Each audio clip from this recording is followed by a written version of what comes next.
أشهد أن لا إله إلا الله وحده لا شريك له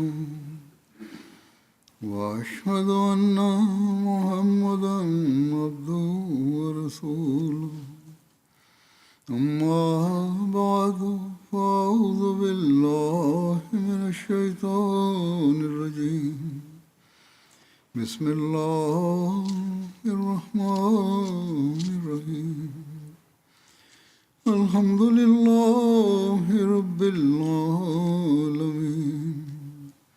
الرحمن الرحيم مالك يوم الدين إياك نعبد وإياك نستعين اهدنا الصراط المستقيم صراط الذين أنعمت عليهم غير المغضوب عليهم ولا الضالين.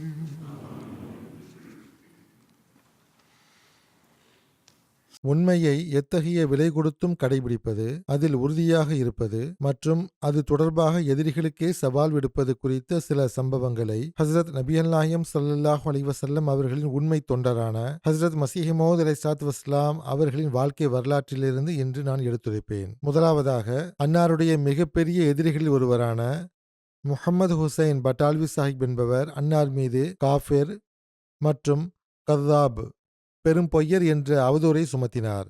அந்த அவதூறுக்கு ஹஸ்ரத் மஸீஹ் மவ்ஊத் அலைஹிஸ்ஸலாத்து வஸ்ஸலாம் அவர்கள் அளித்த பதிலை நான் எடுத்துரைப்பேன். அது எத்தகைய தெளிவான பதிலும் சவாலும் என்றால், எவராவது ஒருவர் நீதியின் கண்ணோட்டத்துடன் அதை பார்த்தால் அந்த அவதூறுகளை ஒருபோதும் நம்பவே மாட்டார். ஆனால் கண்களில் துணி கட்டப்பட்டிருந்தால் ஒளியை காண முடியாது. இன்றைய கால மௌலவிகளின் நிலையும் இதுவே ஆகும். ஒருமுறை முஹம்மது ஹுசைன் பட்டால்வி சாஹிப் அவர்கள் ஹஸ்ரத் அக்தஸ் மஸீஹ் மவ்ஊத் அலைஹிஸ்ஸலாத்து வஸ்ஸலாம் அவர்களுக்கு ஒரு கடிதம் எழுதினார். அதில் அன்னாரை மார்க்கத்திற்கு எதிரானவர், இஸ்லாமிய மார்க்கத்தின் எதிரி, காஃபிர், கத்தாப் என எழுதியிருந்தார்.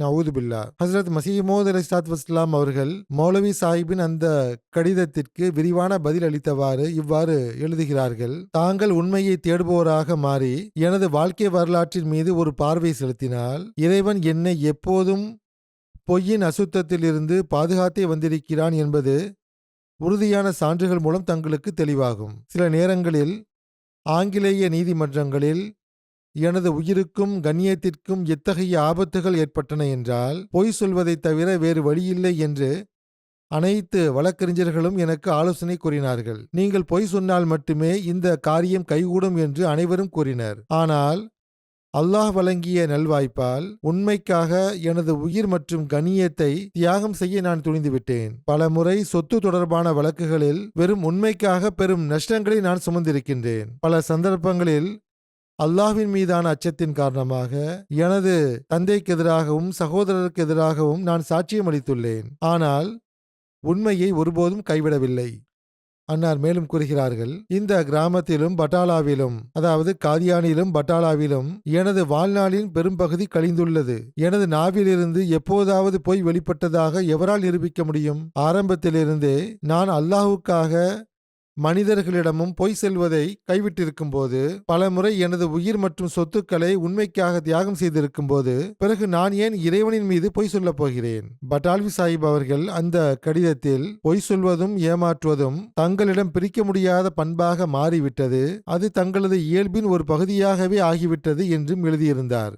நஊது பில்லா. ஆனால் உண்மையில் இது மௌலவி சாஹிப்பின் அப்பட்டமான பொய்யும் இட்டுக்கட்டப்பட்ட அவதூறும் ஆகும். இதற்கான எவ்வித ஆதாரமும் அவரிடம் இருக்கவில்லை. எனவே ஹஸ்ரத் மஸீஹ் மவ்ஊத் அலைஹிஸ்ஸலாத்து வஸ்ஸலாம் அவர்கள் அதற்கு பதிலளிக்கும் போது இவ்வாறு எழுதினார்கள்: ஷேக் சாஹிப் அவர்களே, இரையச்சம் உடையவனும் நல்ல விதமாக பிறந்தவனுமான ஒருவன் முதலில் எவ்வித முழுமையான ஆய்வும் இன்றி தனது சகோதரர் மீது பாவம் மற்றும் குஃபுர் என்ற அவதூறை சுமத்த மாட்டான். அவ்வாறு சுமத்தினால் காண்பவர்களுக்கு பகல் பொழுதைப் போல தெளிவாக தெரியும் வகையில் அதற்கான முழுமையான ஆதாரத்தை சமர்ப்பிப்பான். எனவே தாங்கள் மேற்சொன்ன இரு பண்புகளையும் கொண்டவர் என்றால் வல்லமையும் மாண்பும் மிக்க அந்த இறைவன் மீது ஆணையாக. அந்த இறைவன் மீது ஆணையிட்டு கேட்கப்படும் போது ஹஸ்ரத் நபிகள் நாயகம் ஸல்லல்லாஹு அலைஹி வஸல்லம் அவர்களும் கவனத்துடன் பதிலளிப்பார்கள். தங்களது கருத்துப்படி இந்த எளியவனிடம் உள்ளதாக தாங்கள் கருதும் அந்த இரு தீய பண்புகளையும் நிரூபித்து காட்டுங்கள். அதாவது, முதலாவதாக, நான் இஸ்லாமிய மார்க்கத்திற்கு எதிரானவன், காஃபிர் என்பது. இரண்டாவதாக, பொய் சொல்வதே எனது வழக்கம் என்பது. தாங்கள் 2 அவதூறுகளை சுமத்துகிறீர். நான் காஃபிர், முஸ்லிம் அல்ல என்பது. சரி, அதனை நிரூபியுங்கள். இரண்டாவது அவதூறு, நான் பொய்யன் என்பது. அதனை நிரூபித்து காட்டுங்கள். ஹஸ்ரத் மஸீஹ் மவ்ஊத் அலைஹிஸ்ஸலாத்து வஸ்ஸலாம் அவர்கள் கூறுகிறார்கள், ஹஸ்ரத் நபிகள் நாயகம் ஸல்லல்லாஹு அலைஹி வஸல்லம் அவர்கள் கூறுகிறார்கள், உங்களில் யார் பேச்சில் அதிக உண்மையாளரோ அவரே தனது கனவுகளிலும் அதிக உண்மையாளராக இருப்பார். இந்த ஹதீஸில் ஓர் உண்மையாளருக்கான அடையாளமாக அவருடைய கனவுகளில் உண்மை மேலோங்கி இருக்கும் என்று ஹஸ்ரத் நபிகள் நாயகம் ஸல்லல்லாஹு அலைஹி வஸல்லம் அவர்கள் குறிப்பிட்டுள்ளார்கள். இப்போது தாங்கள், அதாவது மௌலவி முகமது ஹுசைன் பட்டால்வி சாஹிப், ஹஸ்ரத் நபிகள் நாயகம் ஸல்லல்லாஹு அலைஹி வஸல்லம் அவர்கள் மீது ஈமான் கொண்டுள்ளதாக கூறுகிறீர். எனவே தாங்கள் நயவஞ்சகத்தினால் இதை கூறாமல் உண்மையில் ஹஸ்ரத் நபிகள் நாயகம் ஸல்லல்லாஹு அலைஹி வஸல்லம் அவர்களின் வார்த்தைகளை உண்மை என நம்புவோராக இருந்தால் வாருங்கள், இந்த அளவுகோலின் அடிப்படையில் நம்மில் யார் உண்மையாளர், யாருடைய இயல்பில் பொய் கலந்துள்ளது என்பதை ஒருவருக்கொருவர் சோதித்து பார்ப்போம். அதேபோல் அல்லாஹும் திருக்குரானில் லஹுமுல் புஷ்ரா ஃபில் ஹயாத்தி துன்யா, அவர்களுக்கு இவ்வுலக வாழ்விலும் இறைவன் சார்பாக நற்செய்தி உண்டு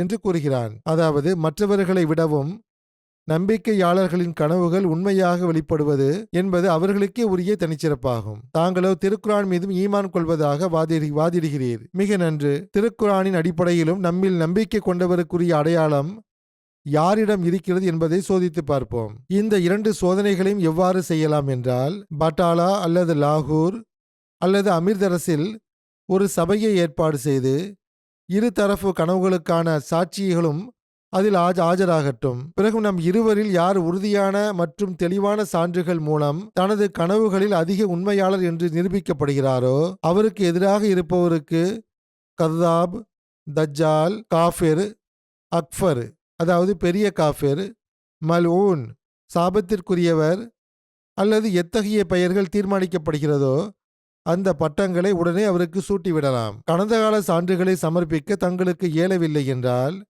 நான் அதை ஏற்றுக்கொண்டு 6 மாத கால அவகாசம் தருகிறேன்.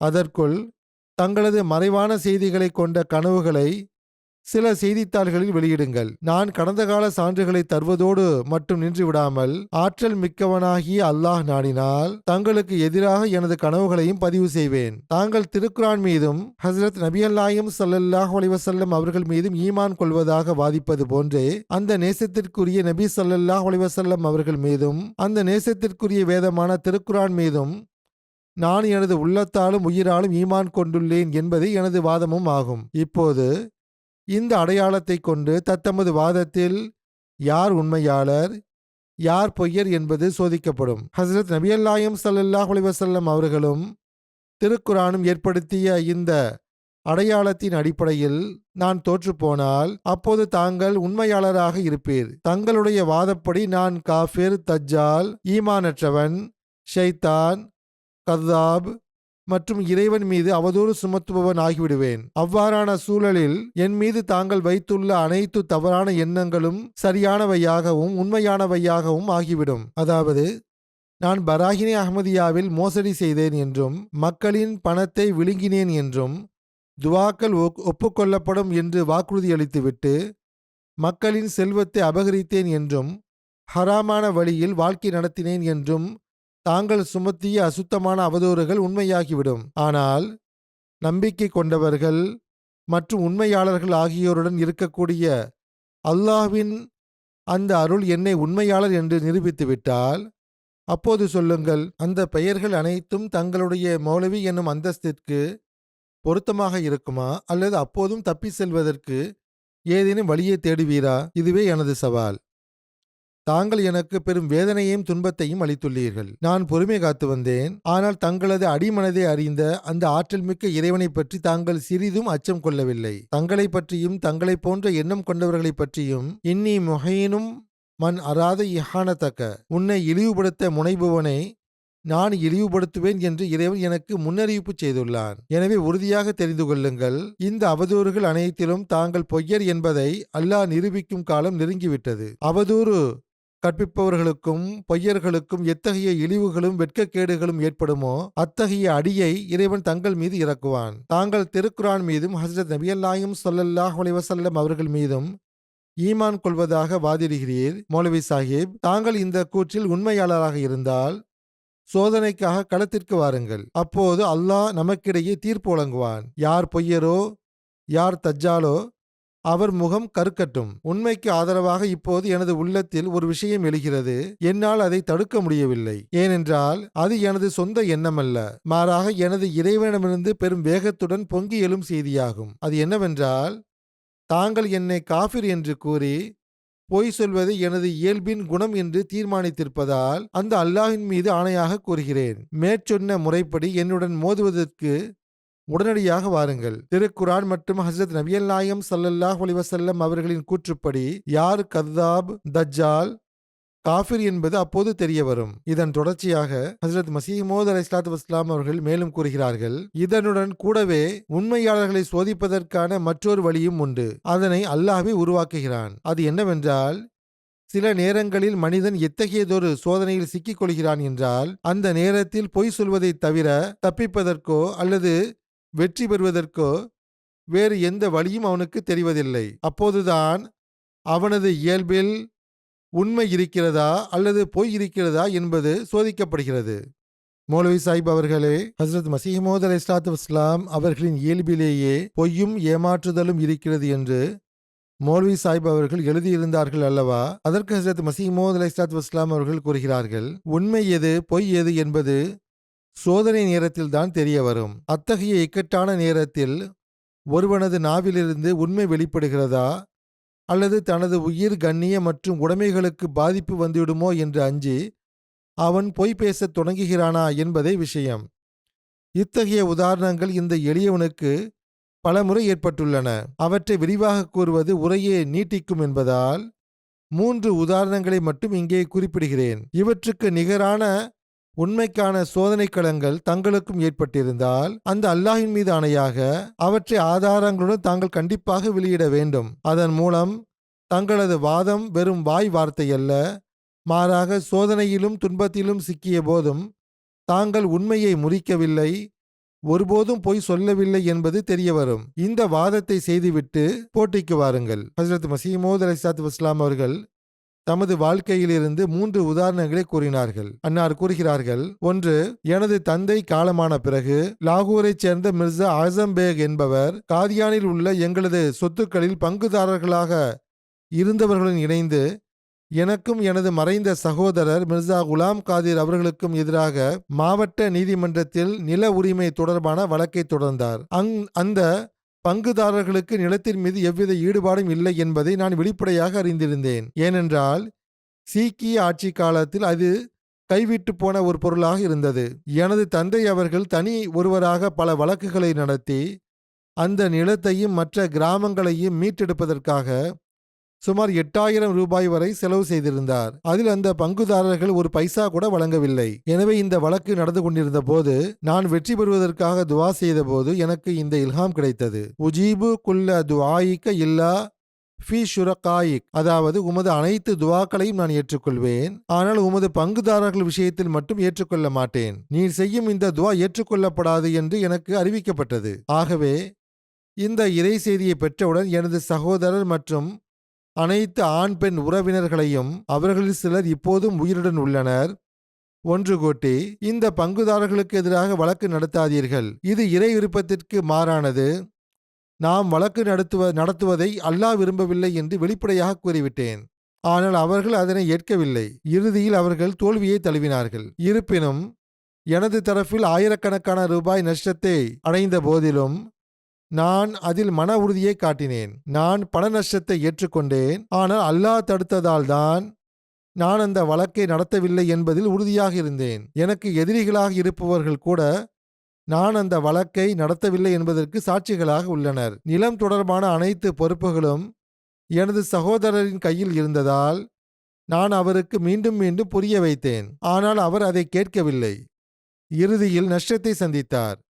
அந்த வழக்கிலும் தோற்றுப்போனார். ஹஸ்ரத் மசீமோத் அலைஹிஸ்ஸலாத்து வஸ்ஸலாம் அவர்கள் எடுத்துரைத்த இரண்டாவது உதாரணம் என்னவென்றால், சுமார் 15 அல்லது 16 ஆண்டுகள் இருக்கலாம், அல்லது அதற்கும் சற்று கூடுதலாக இருக்கலாம். இந்த எளியவன் ஆரியர்களுக்கு பதிலடியாக இஸ்லாத்திற்கு ஆதரவாக ஒரு கட்டுரையை எழுதினேன். அதனை அச்சிடுவதற்காக அம்ரித்சரில் வசித்து வந்த ரலியா ராம் என்ற ஒரு கிறிஸ்தவரின் அச்சகத்திற்கு அனுப்பினேன். அவர் ஒரு வழக்கறிஞராகவும் இருந்தார், சொந்தமாக ஒரு செய்தித்தாளையும் நடத்தி வந்தார். அந்த கட்டுரையை 2 பக்கமும் திறந்த நிலையில் இருந்த ஒரு பார்சலில் அனுப்பி அதற்குள் ஒரு கடிதத்தையும் வைத்திருந்தேன். அந்த கடிதத்தில் இஸ்லாத்திற்கு ஆதரவாகவும் பிற மதங்களின் கொள்கைகளை மறுத்தும் சில வாசகங்கள் இருந்தன. மேலும் அந்த கட்டுரையை விரைவாக அச்சிடுமாறு அதில் வலியுறுத்தியிருந்தேன். மத ரீதியான காழ்ப்புணர்ச்சி கொண்டிருந்த அந்த கிறிஸ்தவர் ஆத்திரமடைந்தார். தபால் சட்டப்படி அஞ்சல் பார்சலில் தனியாக ஒரு கடிதத்தை வைப்பது குற்றமாகும். இது பற்றி இந்த எளியவனுக்கு எவ்வித தகவலும் தெரிந்திருக்கவில்லை. இத்தகைய குற்றத்திற்கு தபால் சட்டப்படி 500 ரூபாய் அபராதம் அல்லது 6 மாத சிறை தண்டனை விதிக்கப்படலாம். இதனை எதிர்ப்பாளர் ஒரு வாய்ப்பாக பயன்படுத்திக் கொண்டு தபால் துறை அதிகாரிகளிடம் இது குறித்து புகார் அளித்து என் மீது வழக்கு தொடர்ந்தார். இந்த வழக்கு பற்றி எனக்கு தெரிய வருவதற்கு முன்பே வழக்கறிஞர் ரலியா ராம் என்னை கடிப்பதற்காக ஒரு பாம்பை என்னிடம் அனுப்பியுள்ளார். நான் அதனை மீனைப் போல பொறித்து அவரிடமே திருப்பி அனுப்பிவிட்டேன் என்று அல்லாஹ் ஒரு கனவின் மூலம் எனக்கு இதனை வெளிப்படுத்தினான். இறுதியில் நீதிமன்றத்தில் அந்த வழக்கு முடிவுக்கு வந்த விதம் வழக்கறிஞர்களுக்கு ஒரு சிறந்த முன்னுதாரணமாக அமைந்தது என்பதையே அந்த கனவு உணர்த்தியது. இந்த குற்றச்சாட்டின் அடிப்படையில் நான் குர்தாஸ்பூர் மாவட்ட நீதிமன்றத்திற்கு அழைக்கப்பட்டேன். வழக்கு தொடர்பாக நான் எந்தெந்த வழக்கறிஞரிடம் ஆலோசித்தேனோ அவர்கள் அனைவரும் பொய் சொல்வதைத் தவிர வேறு வழி இல்லை என்று கூறினார்கள். அந்த பார்சலில் கடிதம் எதையும் வைக்கவில்லை. ரலியா ராம் தான் அதனை உள்ளே வைத்திருப்பார் என்று வாக்குமூலம் கொடுங்கள் என ஆலோசனை வழங்கினார்கள். மேலும் இவ்வாறு கூறினால் சாட்சியங்களின் அடிப்படையில் நீங்கள் விடுவிக்கப்படுவீர்கள்.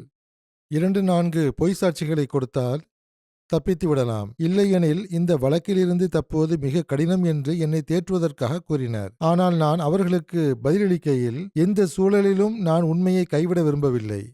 எது நேருமோ அது நேரட்டும், என்ன நடக்கிறது என்று பார்ப்போம். ஆனால் நான் பொய் சொல்ல மாட்டேன் என்று கூறிவிட்டேன். அன்றைய தினமோ அல்லது அடுத்த நாளோ நான் ஒரு ஆங்கிலேய நீதிபதியின் நீதிமன்றத்தில் ஆஜர்படுத்தப்பட்டேன். எனக்கு எதிராக தபால் துறை அதிகாரி அரசு தரப்பு வாதியாக நின்றார். அப்போது நீதிபதி எனது வாக்குமூலத்தை தனது கைப்பட எழுதினார். முதலாவதாக என்னிடம், இந்த கடிதத்தை உமது பார்சலுக்குள் நீர்தான் வைத்தீரா? இந்த கடிதமும் பார்சலும் உமக்கு சொந்தமானதா என்று கேட்டார். அப்போது நான் எவ்வித தயக்கமுமின்றி, ஆம், இது எனது கடிதம்தான், எனது பார்சல்தான். நான் தான் இந்த கடிதத்தை பார்சலுக்குள் வைத்து அனுப்பினேன். ஆனால் அரசாங்கத்திற்கு வருவாய் இழப்பு ஏற்படுத்த வேண்டும் என்ற தீய எண்ணத்தில் நான் இதனை செய்யவில்லை. அதாவது ஸ்டாம்பு சேமிக்க வேண்டும் என்று அரசாங்கத்திற்கு நஷ்டம் ஏற்படுத்த நான் நினைக்கவில்லை. மாறாக இந்த கடிதத்தை அந்த கட்டுரையின் ஒரு பகுதியாகவே நான் கருதினேன். இதில் எவ்வித தனிப்பட்ட விஷயங்களும் எழுதப்படவில்லை என்று பதிலளித்தேன். இதனை கேட்டவுடனேயே அல்லாஹ் அந்த ஆங்கிலேய நீதிபதியின் உள்ளத்தை என் பக்கம் திருப்பிவிட்டான். எனக்கு எதிராக நின்ற தபால் துறை அதிகாரி ஆங்கிலேயத்தில் நீண்ட உரைகளை நிகழ்த்தினார். பெரும் கூச்சலிட்டார். அவர் பேசியவை எனக்கு புரியவில்லை என்றாலும் அவர் முன்வைத்த ஒவ்வொரு வாதத்திற்கு பிறகும் அந்த நீதிபதி ஆங்கிலத்தில் நோ நோ, இல்லை இல்லை என்று கூறி அவரது வாதங்கள் அனைத்தையும் நிராகரிப்பதை என்னால் புரிந்து கொள்ள முடிந்தது. இறுதியாக அரசு தரப்பு அதிகாரி தனது வாதங்கள் அனைத்தையும் முடித்த பிறகு, தனது மனக்குமுறலை கொட்டி தீர்த்த பிறகு நீதிபதி தீர்ப்பை எழுத தொடங்கினார்.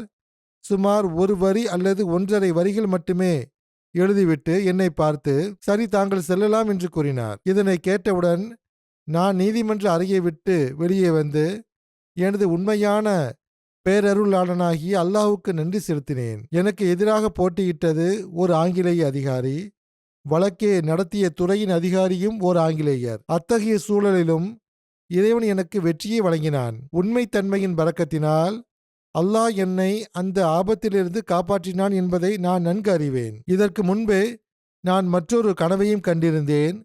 ஒருவர் எனது தொப்பியை பிடுங்குவதற்காக கையை நீட்டுகிறார். நான், என்ன செய்ய போகிறாய் என்று கேட்டதும் அவர் அந்த தொப்பியை எனது தலையிலேயே இருக்க விட்டுவிட்டு பரவாயில்லை, நன்மையே நடக்கும் என்று கூறினார். ஹஜ்ரத் மஸீஹ் மவ்ஊத் அலைஹிஸ்ஸலாத்து வஸ்ஸலாம் அவர்கள் எடுத்துரைத்த மூன்றாவது உதாரணம் என்னவென்றால், எனது மகன் சுல்தான் அகமது இந்து நபர் ஒருவர் மீது வழக்கு தொடர்ந்தார். அந்த நபர் எங்களது நிலத்தில் ஒரு வீட்டை கட்டிவிட்டார் என்பதே அந்த வழக்கின் அடிப்படை. எனவே அந்த வீட்டை இடிக்க வேண்டும் என்று கோரப்பட்டிருந்தது. அந்த வழக்கை ஆயத்தம் செய்த முறையில் உண்மைக்கு மாறான ஒரு விஷயம் இடம்பெற்றிருந்தது. அது நிரூபிக்கப்பட்டால் அந்த வழக்கு தள்ளுபடி செய்யப்படக்கூடிய நிலையில் இருந்தது. அவ்வாறு வழக்கு தள்ளுபடி செய்யப்பட்டால் சுல்தான் அகமதுக்கு மட்டுமின்றி எனக்கும் அந்த நில உரிமை பறிபோகும் நிலை இருந்தது. அப்போது எதிர்த்தரப்பினர் இந்த வாய்ப்பை பயன்படுத்தி கொண்டு என்னை சாட்சியாக சேர்த்தனர். இவரை சாட்சியாக வைப்போம், இவர் என்ன சொல்கிறாரோ அதை நாங்கள் ஏற்றுக்கொள்கிறோம் என்று அவர்கள் கூறினர். நான் இதற்காக பட்டாலா சென்றேன். அங்கு வட்டாட்சியர் அலுவலகத்திற்கு அருகிலுள்ள துணை அஞ்சல் அதிகாரி பாபு ஃபத்துஹுத்தீன் என்பவரின் வீட்டில் தங்கினேன். அந்த வழக்கு ஒரு இந்து நீதிபதியிடம் இருந்தது. அவருடைய பெயர் இப்போது நினைவில்லை.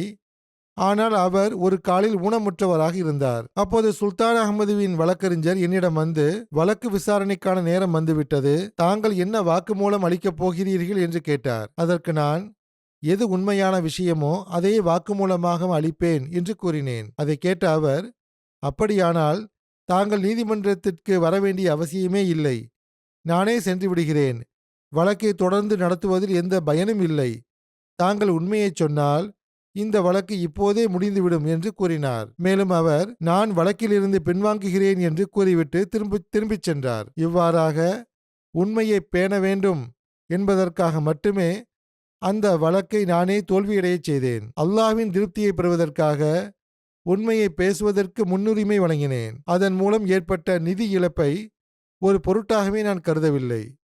நான் இறைவனின் பொருத்தத்தையே நாடினேன். இந்த இறுதி இரண்டு முன்மாதிரிகளும் ஆதாரமற்றவை அல்ல. முதல் சம்பவத்திற்கு குர்தாஸ்பூர் வழக்கறிஞர் ஷேக் அலி அகமது அவர்களும் சிஎஸ்ஐ சர்தார் முகமது ஹயாத் கான் சாஹிப் அவர்களும் சாட்சிகளாவர். மேலும் குர்தாஸ்பூர் அலுவலகத்தில் அந்த வழக்கின் கோப்புகளும் இருக்கும். இரண்டாவது சம்பவத்திற்கு பாபு ஃபத்துஹுத்தீன் மற்றும் பெயர் நினைவில்லாத அந்த வழக்கறிஞரும் இப்போது லூதியானாவிற்கு மாற்றலாகிவிட்ட அந்த நீதிபதி ஆகியோரை சாட்சிகளாவர். இந்த வழக்கு நடந்து சுமார் 7 ஆண்டுகள் இருக்கும். பட்டாலாவின் பட்வாரி நபி பக்ஷ் என்பவரும் இதற்கு ஒரு சாட்சியாவார்.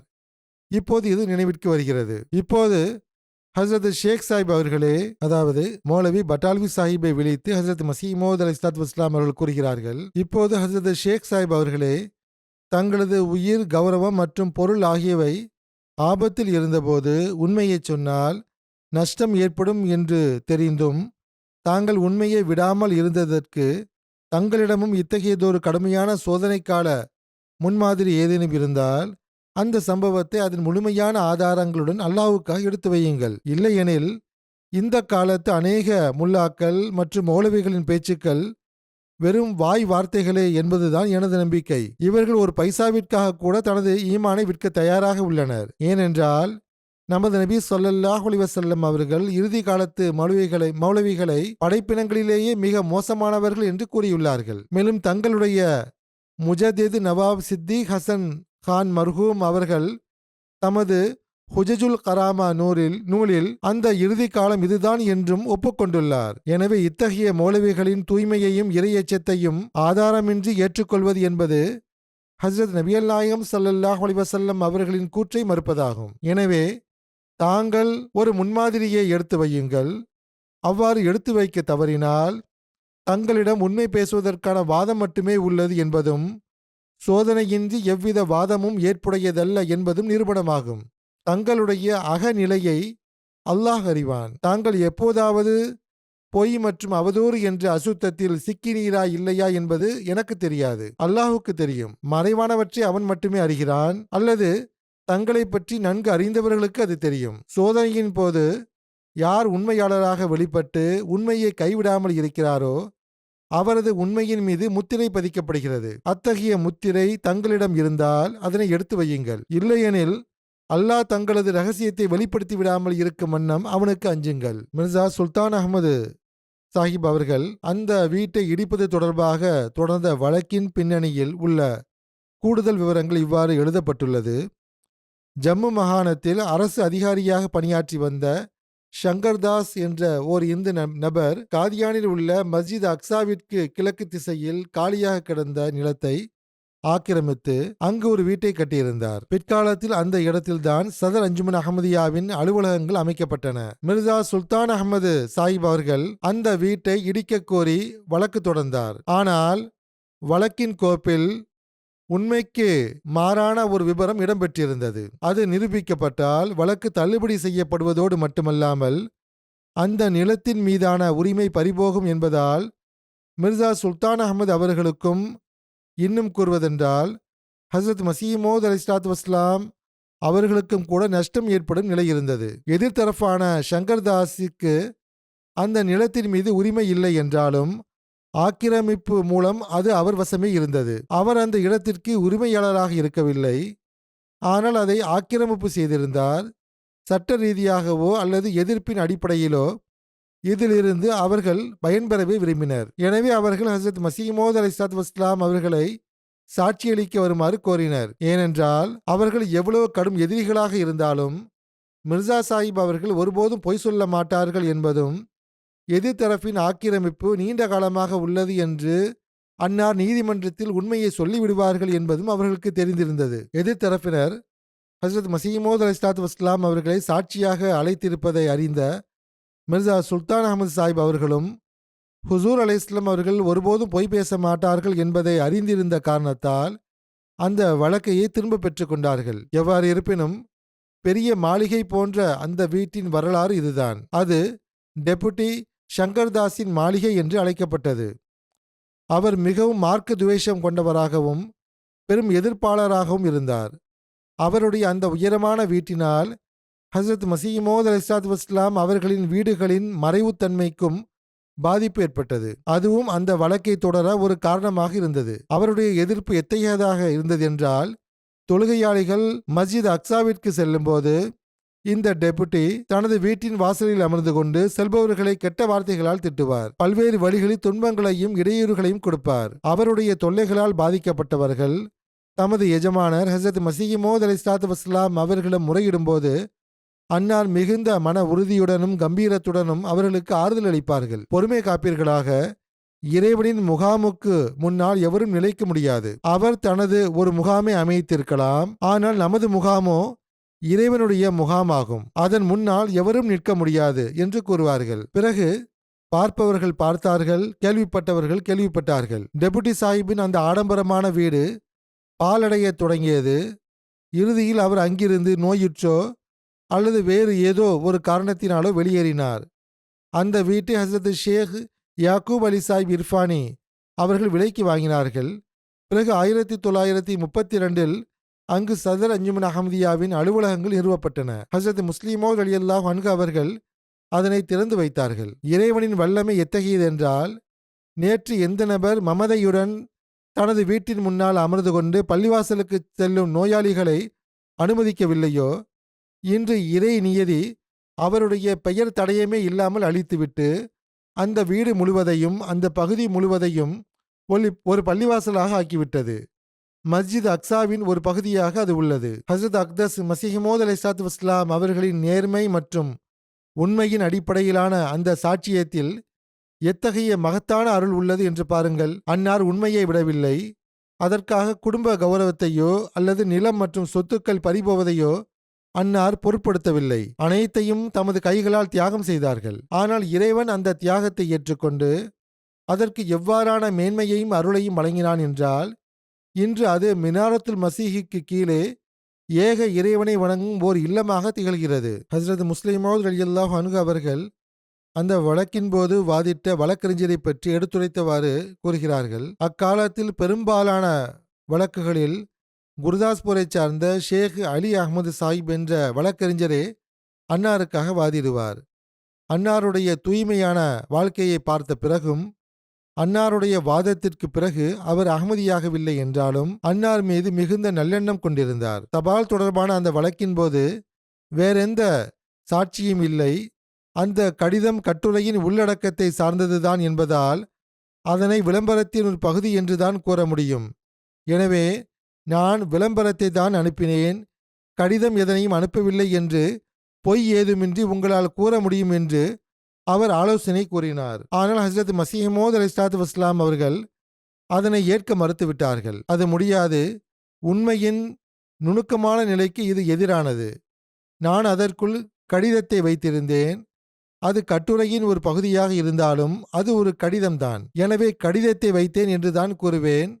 நான் செய்த ஒரு காரியத்தை எவ்வாறு மறுக்க முடியும் என்று கூறினார்கள். அவ்வாறே அன்னார் நீதிமன்றத்தில் ஆஜரான போது நீதிபதி, கட்டுரைக்குள் ஏதேனும் கடிதம் வைத்தீர்களா என்று கேட்டார். அதற்கு அன்னார் ஆம் என்று பதிலளித்தார்கள். இந்த உண்மைத்தன்மை மற்றவர்கள் மீது தாக்கத்தை ஏற்படுத்தியது ஒருபுறம் இருக்க, நீதிபதி மீது எத்தகைய தாக்கத்தை ஏற்படுத்தியது என்றால், அவர் அன்னாரை நிரபராதி என்று தீர்ப்பளித்து விட்டார். வேண்டுமென்றே செய்யாத ஒரு குற்றத்திற்காக இத்தகைய நேர்மையான மனிதருக்கு தண்டனை வழங்க முடியாது என்று கூறிவிட்டார். அந்த தபால் தொடர்பான வழக்கின் வழக்கறிஞரை பற்றி குறிப்பிடும்போது ஹசரத் ஷேக் யாக்கூப் அலி சாஹிப் இர்ஃபானி அவர்கள் இவ்வாறு எழுதுகிறார்கள். வழக்கறிஞர் ஷேக் அலி சாஹிப் அவர்கள் என்னிடமே நேரில் இதை தெரிவித்தார். இது ஷேக் யாக்கூப் அலி சாஹிப் இர்ஃபானி அவர்களிடம் அந்த வழக்கறிஞர் அந்த வழக்கின் சம்பவங்களை விவரிக்கும் போது கூறிய வாக்குமூலமாகும். அவர் என்ன கூறினார் என்றால், இந்த வழக்கு இறுதியாக தீனா நகர் நீதிமன்றத்தில் விசாரணைக்கு வந்தபோது அந்த பார்சலுக்குள் கடிதம் ஏதும் வைக்கவில்லை என்று மிர்சா சாஹிப் அவர்கள் மறுத்துவிட வேண்டும் என்று நான் எவ்வளவோ விரும்பினேன். ஏனெனில் அந்த கடிதம் அந்த பார்சலுக்குள்ளிருந்துதான் எடுக்கப்பட்டது என்பதற்கு எவ்வித ஆதாரமும் இருக்க முடியாது என்பது எனது கருத்து. அது தொடர்பான சாட்சியங்களும் இருக்கவில்லை. மத வேறுபாடு காரணமாக லாலா ரலியாராமின் சாட்சியமும் நீதிமன்றத்தில் எடுபடாது. நான் எந்த அளவுக்கு வற்புறுத்தினேனோ அந்த அளவுக்கு மிர்சா சாஹிப் அவர்கள் அதனை மறுத்தார்கள். இதன் முடிவு நல்லதாக இருக்காது என்றும், வீணாக ஒரு கண்ணியமான குடும்பத்தைச் சேர்ந்தவர் மீது குற்றவியல் வழக்கில் தண்டனை பெற்றார் என்ற கரை படிந்துவிடும் என்றும் நான் அன்னாரிடம் மீண்டும் மீண்டும் கூறினேன். சூழ்நிலை இப்போது தங்களுக்கு எதிராகவே உள்ளது என்றேன். ஆனால் அன்னாரோ, அதாவது ஹஜ்ரத் மசீஹ் மவ்ஊத் அலைஹிஸ்ஸலாத்து வஸ்ஸலாம் அவர்களோ எனது பேச்சை கேட்கவில்லை. எனது வாதத்தின் காரணமாக இந்த வழக்கில் தோல்வி ஏற்பட்டால் அது குடும்பத்தினரிடையே எனக்கு பெரும் அவப்பெயரை தரும் என்று நான் கருதினேன். எனவே நான் இதனை மறுக்க மாட்டேன் என்று ஹஜ்ரத் மிர்சா சாஹிப் அவர்கள் உறுதியாக கூறிய போது, அதனை ஒரு சாக்காக பயன்படுத்தி கொண்டு, தாங்கள் எனது பேச்சை கேட்கவில்லை என்றால் நான் இந்த வழக்கை தொடர்ந்து நடத்த மாட்டேன், தங்களுக்காக என்னால் வாதாட முடியாது என்று கூறிவிட்டேன். என்னை பொறுத்தவரை வழக்கில் தண்டனை கிடைத்தால் வழக்கறிஞரின் ஆலோசனைக்கு எதிராக செயல்பட்டதால் தான் இப்படி நேர்ந்தது என்ற பழி அன்னார் மீதே விழும் என்று நான் எண்ணினேன். ஹஜ்ரத் மசீஹ் மவ்ஊத் அலைஹிஸ்ஸலாத்து வஸ்ஸலாம் அவர்களுக்கு தண்டனை கிடைத்துவிடும் என்று வக்கீல் சாஹிப் அவர்களும் உறுதியாக நம்பினார்கள். தண்டனை கிடைத்துவிட்டால் இந்த வழக்கறிஞர் சரியாக வாதாட தெரியாதவர் என்று மக்கள் தன்னை தூற்றுவார்கள் என்றும் அவர் அஞ்சினார். அவர் கூறுகிறார், எனது அவப்பெயருக்கு அஞ்சி நான் கோபத்தை வெளிப்படுத்திவிட்டு நீதிமன்றத்திற்கு செல்லவில்லை. நான் இல்லாமலேயே விசாரணை நடந்து முடிந்தது. ஆனால் எனது வியப்பிற்கு அளவே இல்லை. வழக்கு தள்ளுபடி செய்யப்பட்டிருந்ததை அறிந்ததும் எனக்கு வருத்தமாக இருந்தது. வீணாக கிடைக்கவிருந்த ஒரு வெற்றியின் பெருமையை நான் இழந்து விட்டேனே, இப்போது காலம் கடந்துவிட்டது என்று நான் வருத்தப்பட்டேன். ஷேக் அலி அஹ்மது சாஹிப் அவர்கள் இந்த சம்பவத்தை கூறும்போது ஹஜ்ரத் மசீஹ் மவ்ஊத் அலைஹிஸ்ஸலாத்து வஸ்ஸலாம் அவர்களின் மன உறுதி மற்றும் நேர்மையை பெரிதும் பாராட்டுவார். அந்த குடும்பத்துடனான அவரது தொடர்பு அவர் இறக்கும் வரை நீடித்தது. ஹஜ்ரத் மசீஹ் மவ்ஊத் அலைஹிஸ்ஸலாத்து வஸ்ஸலாம் அவர்கள் பொதுவாக அனைத்து வழக்குகளிலும் அவரிடம் ஆலோசனை பெறுவதை விரும்புவார்கள். அவருக்கு கண்ணியமும் அளிப்பார்கள். இதே போன்ற பல்வேறு வழக்குகளை பற்றி குறிப்பிடும்போது ஹஜ்ரத் ஷேக் நூர் அஹ்மது சாஹிப் அவர்கள் கூறுகிறார்கள், எனது தந்தையும் பெரிய தந்தையும் அடிக்கடி கூறுவார்கள், எங்களது கிராமம் மிர்சா சாஹிப் அவர்களின் நிலப்பகுதிக்கு உட்பட்டிருந்தது. சில காலம் ஹுசூர் அவர்கள் தமது தந்தையின் பிரதிநிதியாக இருந்தார்கள். எங்களுடன் பலமுறை நீதிமன்ற தவணைகளுக்காக அன்னார் வந்திருக்கிறார்கள். வழக்கிற்கு எத்தகைய பாதிப்பு ஏற்பட்டாலும் சரி, அன்னார் எப்போதும் உண்மையின் பக்கமே நிற்பார்கள். எவ்விதத்திலும் அன்னார் உண்மையை நழுவ விட மாட்டார்கள். பொய்யை அருகில் கூட நெருங்க விட மாட்டார்கள். ஹஸ்ரத் மியா அல்லாயார் சாஹிப் அவர்கள் கூறுகிறார்கள், ஹஸ்ரத் அக்தஸ் அலை இஸ்லாம் அவர்களுக்கு 25 அல்லது 30 வயது இருக்கும்போது அன்னாருடைய தந்தைக்கும் நிலத்தில் இருந்த சில குத்தகைதாரர்களுக்கும் இடையே மரம் வெட்டுவது தொடர்பாக ஒரு தகராறு ஏற்பட்டது. நிலத்தின் உரிமையாளர் என்ற அடிப்படையில் மரங்களும் நமக்கே சொந்தம் என்பது அன்னாருடைய தந்தையின் கருத்தாக இருந்தது. எனவே அவர்கள் குத்தகைதாரர்கள் மீது வழக்கு தொடர்ந்தார். வழக்கினை நடத்துவதற்காக ஹுசூர் அலைஹிஸ்ஸலாம் அவர்களை குருதாஸ்பூர் அனுப்பி வைத்தார்.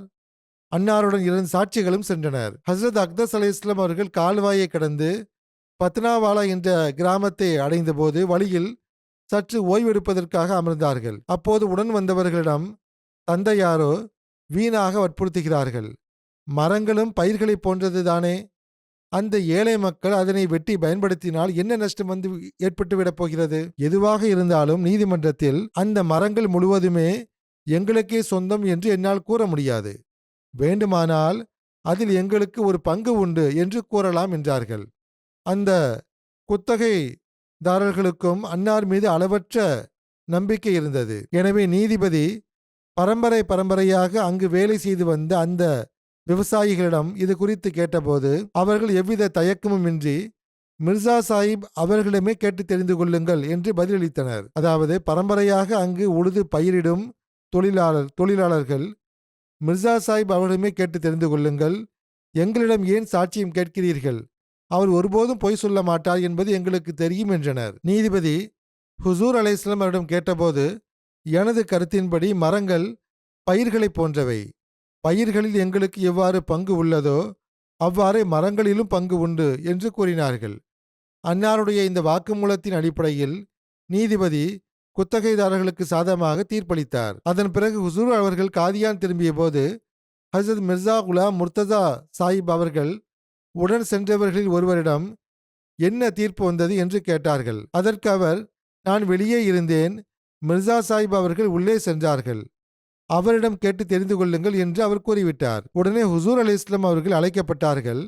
நடந்த அனைத்தையும் அன்னார் ஒளிவு மறைவின்றி அப்படியே எடுத்துரைத்தார்கள். அதனை கேட்ட அன்னாருடைய தந்தை கடுமையாக கோபமடைந்தார்கள். எவ்வாறு இருப்பினும் ஹசரத் மசீஹ் மவ்ஊத் அலைஹிஸ்ஸலாத்து வஸ்ஸலாம் அவர்களின் உண்மைத்தன்மை தொடர்பான இந்த சம்பவங்களை நான் எடுத்து வைத்தேன். ஒரு தவறான மௌலவி சுமத்திய அவதூறுகளுக்கு அன்னார் அளித்த விரிவான விளக்கம்தான் நீண்டதாக இருந்தது. எவ்வாறு இருப்பினும் அன்னார் எப்போதும் உண்மையை முன்னிறுத்தினார்கள், பொய்யை நெருங்கக்கூட இல்லை. இதற்காக தன்னை பின்பற்றுபவர்களுக்கும் எப்போதும் உண்மையிலே நிலைத்திருங்கள் என்று அறிவுறுத்தினார்கள். பையத்து நிபந்தனைகளிலும் கூட பொய்யை வெறுப்போம், உண்மையில் நிலைத்திருப்போம் என்று எழுதப்பட்டுள்ளது. எனவே உண்மையின் இந்த மேலான பண்பை நமக்கே உரிய அடையாளமாக மாற்றிக்கொள்வது இன்று நமது கடமையாகும். அல்லாஹ் நமக்கு அதற்குரிய நல்வாய்ப்பை வழங்குவானாக.